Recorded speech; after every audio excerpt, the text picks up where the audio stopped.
Meditación con el Padre Eduardo Hayen, director de Periódico Presencia.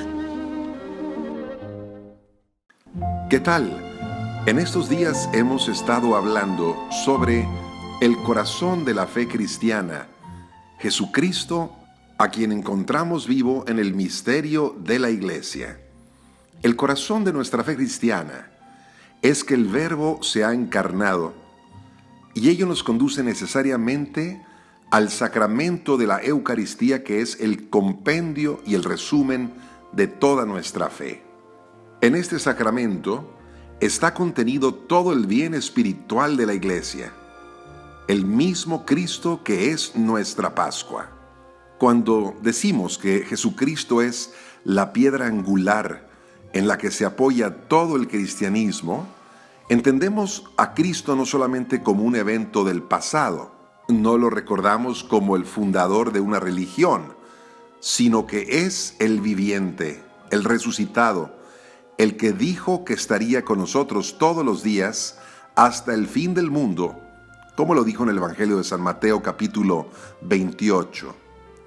Su presencia no solamente es de palabra, ni en el espíritu de santidad que infunde en nuestros corazones, es la presencia real de su persona que lo hace contemporáneo a cada hombre.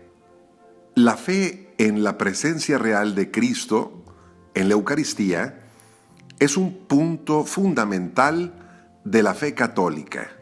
El protagonista es el Hijo de Dios que se hizo hombre en el vientre de la Virgen María, que padeció y que murió por nosotros, por nuestra salvación, y que resucitó a una vida nueva e inmortal.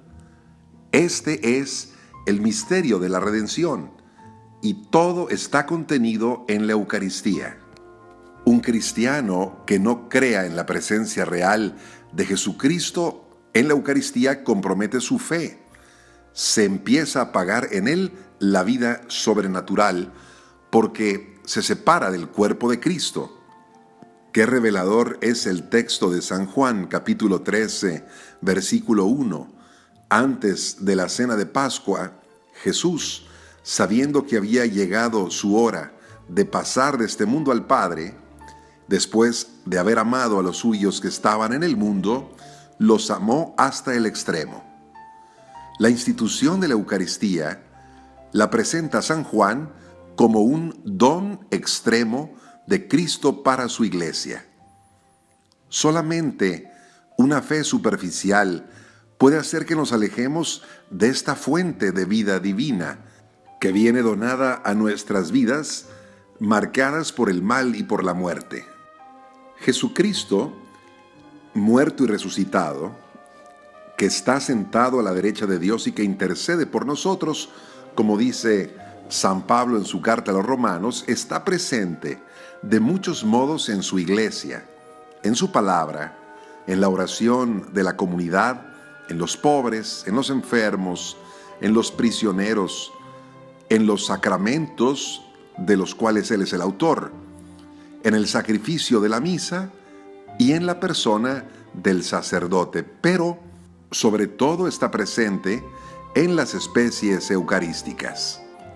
Cuando nosotros llegamos a comprender que el Santísimo Sacramento contiene verdaderamente el cuerpo y la sangre de Jesucristo el Señor con su alma y con su divinidad, cuando entendemos que ahí está todo el Cristo entero, ¿cómo podremos ir a buscar cualquier otra cosa o a otro lugar? Más bien, hemos de abrir totalmente el corazón para acercarnos a esta fuente inagotable de gracia. Hay diversas fuentes de la gracia. La meditación de la palabra de Dios, por ejemplo, o la oración personal. Pero estas fuentes de gracia deben de conducirnos a ese punto focal que es la Eucaristía, porque sin ella no podremos crecer en estatura espiritual acercándonos a Jesucristo. Siempre hemos de recordar que Jesucristo es el centro de nuestra vida espiritual. Él es el Salvador, del cual nos viene el perdón, de los pecados y la gracia que nos eleva a la dignidad de los hijos de Dios. Jesús es el Maestro que nos enseña la verdad y que nos indica el camino. Es el buen pastor que conoce a sus ovejas, una por una, por las cuales ofrece su vida. Es el médico de las almas que cura nuestras heridas, derramando el aceite de su amor misericordioso. Y es, sobre todo, el pan del cielo con el cual alimenta nuestra hambre de Dios y así nos prepara para obtener la vida eterna. Si Jesucristo no es el centro de nuestra fe y de nuestro amor, fácilmente podríamos perdernos. Aún la devoción a la Madre de Dios, en última instancia, tiene una orientación hacia Jesús. El deseo de la Virgen es conducirnos a un conocimiento más profundo y a una imitación de su Hijo Jesús. Decía San Bernardo, a Jesús por María, indicándonos que es Jesucristo el fin último de la vida cristiana y María el medio más excelente para alcanzarlo. Todo esto nos lleva a subrayar la importancia fundamental que tiene la Santa Misa para nuestra santificación personal. La Eucaristía es el corazón palpitante de la Iglesia. Una espiritualidad que está marcada por el misterio de la Eucaristía es la fuerza más grande y más segura de la que podemos disponer en nuestro camino de santidad. De hecho, la misa es la oración por excelencia de acción de gracias y de alabanza que la Iglesia eleva junto con Jesucristo al Padre. Es la mesa de la palabra de vida eterna pronunciada por nuestro Maestro Jesús. Es el sacrificio del Cordero inmolado para nuestra salvación. Es la comunión con el cuerpo y con la sangre de Jesucristo, por la cual nosotros somos asimilados a la gloria del resucitado.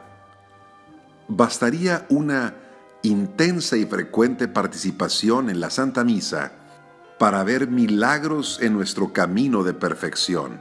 Si nosotros los sacerdotes celebráramos la misa con piedad, con devoción, con fe, resultaría radicalmente transformada nuestra vida y nuestro mismo apostolado. San Pablo en su primera carta a los Corintios, en el capítulo 11, versículo 29, dice que quien come y bebe la sangre de Jesucristo diversamente a un corazón puro, come y bebe su propia condenación. Para acercarnos a comulgar, es necesaria una mirada luminosa de fe para reconocer la presencia real de Jesucristo bajo las especies del pan y del vino. Antes de haber partido el pan en la última cena, Jesucristo lavó los pies a sus apóstoles para indicar esa purificación interior que es necesaria para recibir la Eucaristía. Decía el Señor, ustedes están limpios, pero no todos, sabiendo que un discípulo lo iba a traicionar. La Iglesia precisa esta exigencia de humildad y de santidad indispensable para recibir la Eucaristía, diciéndonos en el Catecismo de la Iglesia Católica, número 1385, que quien es consciente de haber cometido un pecado grave debe recibir el sacramento de la reconciliación antes de acercarse a la comunión. Además de la fe y de la gracia, y además de un ayuno de 1 hora antes de comulgar, la Iglesia también nos pide una adecuada conducta exterior. La actitud del cuerpo en los gestos, en los vestidos, que expresen respeto, solemnidad y alegría en este momento en el que Cristo es nuestro huésped interior. Acerquémonos pues con devoción a este sacramento y hagamos nuestras las palabras de la imitación de Cristo de Tomás Kempis. Que te demos gracias, oh buen Jesús, Pastor eterno, que con tu cuerpo precioso y con tu sangre te dignaste restaurar a nosotros los pobres, invitándonos a recibir estos misterios con estas palabras: salidas de tu misma boca.